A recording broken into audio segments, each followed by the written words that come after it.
The showdown over the right to free speech is intensifying tonight. Conservative commentator Coulter vows to deliver a speech at UC Berkeley Thursday, even after the school called off her scheduled visit. This comes as a group of Berkeley students has filed a lawsuit against the university for canceling the event. The school has cited security concerns following recent violence, including a riot that erupted over a planned appearance by Milo Yiannopoulos a few months ago.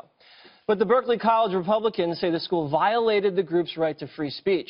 Coulter doesn't buy that excuse. University of California Chancellor Janet Napolitano, she used to be, Obama's Secretary of Homeland Security. She had to keep the entire nation safe. I think she can keep a college campus safe. You can't use the excuse that some people are complaining about this because that's just a ruse for viewpoint discrimination. And now there's a rift on the left. Senator Elizabeth Warren is backing Coulter.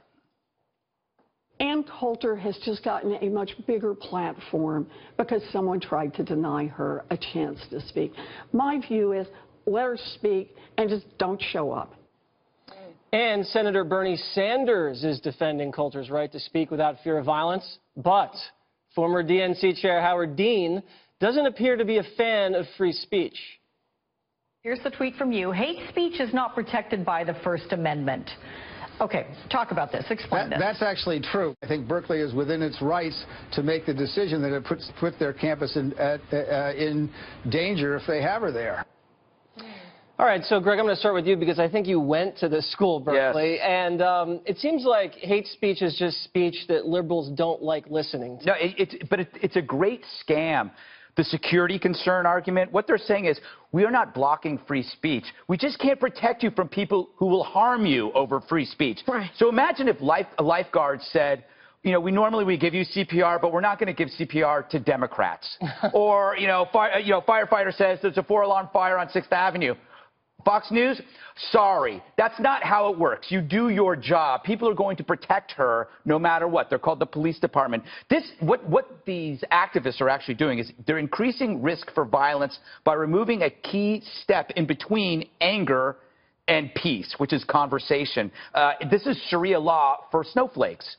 They're basically believing that you do not have a right to language. So if they get angry at you, the only thing you can do is be violent because there's no debate anymore. There's no conversation. This is actually a step towards chaos and anarchy, which is what the Antifa, or whatever they call themselves, really want.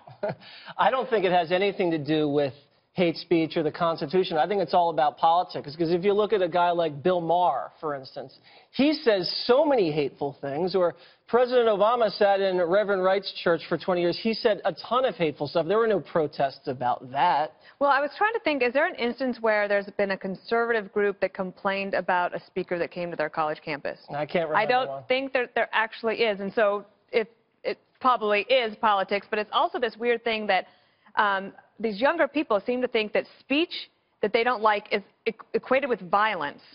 So they need a safe place from the violence, which I don't think makes a lot of sense. But I do think that the Democrats are worried about something, and you see a little bit of glimmer in leadership in somebody like Elizabeth Warren, who is saying this could be a slippery slope because this leads to tribalism. Tribalism means basically that you don't talk to anybody. And what do humans do when they separate into tribes?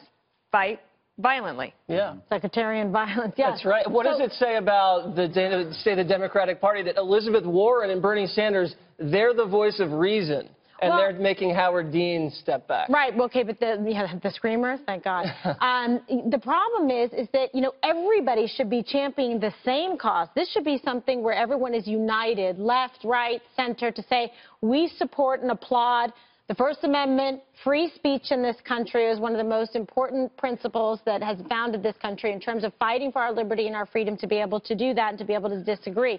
What bothers me most is that this is happening at universities across this country where you're supposed to be educating our students that are supposed to be the future leaders of tomorrow. Now, why is it that someone like Coulter can't go and speak, at UC Berkeley, or I went to UC Davis? I mean, very disappointing. Please. Yeah. We were the, smart nerds. You guys are like the freak shows over there. We had better bars. All right, well, that's my point. When you see this group here, this, Antifa, whatever, they become like the stormtroopers of the left. That's what they are. They're just, they're closed-minded. They're just marching in unison, like programmed to be against anything that is remotely conservative. Why can't the university protect Ann Coulter? I mean, they have the money.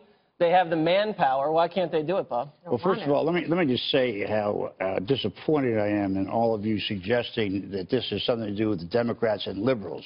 These are anarchists who are coming in from around the country who have nothing to do with the Democratic Party. Howard Dean is an anarchist in himself. Ooh, really? Yeah, Dean in his was own the way. former head of the Democratic National Committee. I know. It was a short-lived situation. But it's too bad because I love him there. The reason I'm for Ann Coulter speaking is she has a right to speak, number one, and every time she opens her mouth, Oh, boy. it drives away more people. She's becoming more and more irrelevant, so she does something like this to get a lot of attention. This is the woman who said, America has been graced by a Christian God to have Donald Trump as president. That wasn't all. She declared Marco Rubio a rapist. And 3, she wanted to deport Nikki Haley, who was governor of South Carolina. Let her talk. And talk. And then at one point, somebody realized what an idiot you are, and you'll be gone. I don't think any of those things you listed was hate speech. Oh, really? When she says those things, are you supposed to then riot and try to do harm to her? You think calling Rubio like a rapist is not hate? I don't remember that. I don't think anybody's going to fight anybody because someone called him a name. What I don't understand is it's not Coulter that's instigating a crowd to then fight somebody else. She is. She's actually saying something, and then the people that are offended are trying to hurt her. Yeah, well, the intolerance movement, which is born out of progressive, politically correct ideology, is predicated on running unopposed. They've never had opposition. So when they would protest, there would be nobody there. They would come out into your street and protest. Now what you're seeing is kind of a pendulum response. People are coming to the campuses, whether you like them or not, whether you hate Ann or you hate Milo, they're actually bringing the fight to them, and you're saying, well, that's instigation. No, it actually is waking up. For the longest time, these groups owned the streets. They owned the language. They owned the turf. Now you have the right mimicking the left, and the left can't handle it. They are now the Dean Wormers. They are now the stodgy, old, puritanical hedgehogs. And Ann Coulter is the dead horse in the dean's office. That's not very nice, Bob. Oh, is that too bad? Have you know? That's hate speech, No, Bob. wait a minute. I'll give you some hate speech. Ann Coulter said things about me. Wait a second. She said things about me and about other people that are. It is personal because she's lied. You look at her books. She has, wait. This has nothing to do with the whole argument. You just said she has a right to speak, and now you're saying you don't like what she says. I don't. So then why does that matter? That should make you want her to speak. She wants to be there for one reason, to draw a lot of attention to herself because she's becoming increasingly irrelevant. She was invited by the college Republicans to speak, and she gladly accepted the invitation. Yeah, but so what? She's not drawing attention to herself. No. The people that are protesting. Oh, now that she's decided to go to that to give that speech anyway because potential violence. Yeah, I bet she wishes there is going to be violence, so she can then be the martyr in all this. You know, the fact that we wasted the opening segment on this show on somebody like Ann Coulter is beyond me. But Bob, it's not about Ann Coulter. It's about the fact that the former head of the Democratic Party said that free speech is hate speech. Right. That's what this is about.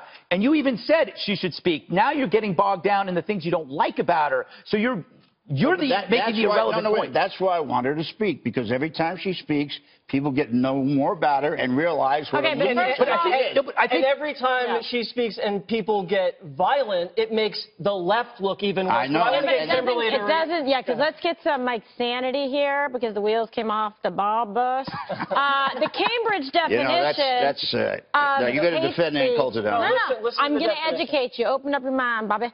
Public speech that expresses hate or encourages violence towards a person or a group based on something such as race, religion, sex, or sexual orientation. That is the Cambridge definition of hate speech. Yeah. So how is it that I would think that would you go through those again, because I think Ann qualifies for every one. I don't think she does. You know what? I want to get. You know what? You use the word liberal. Hold on a second. You use the word liberal. You said you got to educate me. Here we go again. I've got a right to say what I think, and I think she's an idiot, and I hope she speaks and drives more people away. Then you jump all over me. I'm not jumping over you. I don't want to get anywhere near you, Bob. I want to hear your reaction to something former President Obama said about the polarization in the country. Let's take a look. If this generation is getting all of its information through its phones, that you really don't have to confront people who have a different opinion or have a different experience or a different outlook. If you're liberal, then you're on MSNBC, and conservative, you're on Fox News. So, Dana, the president who bashed Fox News for 8 years is now complaining about polarization in the country. It doesn't even seem like it's polarized. It seems lopsided. These Foxes over here and the rest of the media is over here. But as I recall, President Obama's been very consistent on this, and he has always pushed back. Remember when Condoleezza Rice was rejected out of, basically disinvited from Rutgers University. He actually came out and said that is wrong. You shouldn't. So I think that he has been consistent, especially in talking to liberal college campuses. What I do wonder is, can he actually try to figure out a way, as Bob was pointing out, he's saying that the anarchists that are coming in are not part of the Democratic Party. Exactly right. Okay, so how then do you separate a radical fringe from the group? And the right has to deal with this a lot sometimes when you're like, remember the Ku Klux Klan thing? Like, everybody, they're not a part of the Republican Party. How do you continue to separate it? And I think the left does need to pay attention to this. And now that President Obama is back, maybe this is something that he'll do because he's going to be out doing some more public And also speaking. what he said was accurate. I mean, it is true that people who go watch MSNBC tend to be more liberal and watch Fox tend to be more conservative. That's all right. I mean, you could pick whatever you want. But at least I can't remember a single time when a Democrat compared the Republican Party with Nazis. Oh, my God, Bob. Bob, I could sit here for an hour and do that. By the way, but the bigger point here, the left made their bed. It's the intolerant left that created the new right. It was the PC culture that had stifled so much dialogue for so long. And it's the safe spaces that are actually creating the danger by preventing dialogue. You want to talk about how to stop these people? You force them into a conversation. That's the only way that it can work. They don't want to do it. They want an echo chamber, and that's what they want. Yeah. They don't want to hear any other viewpoints. They want to be closed-minded, and they'll do whatever it takes to silence the other side.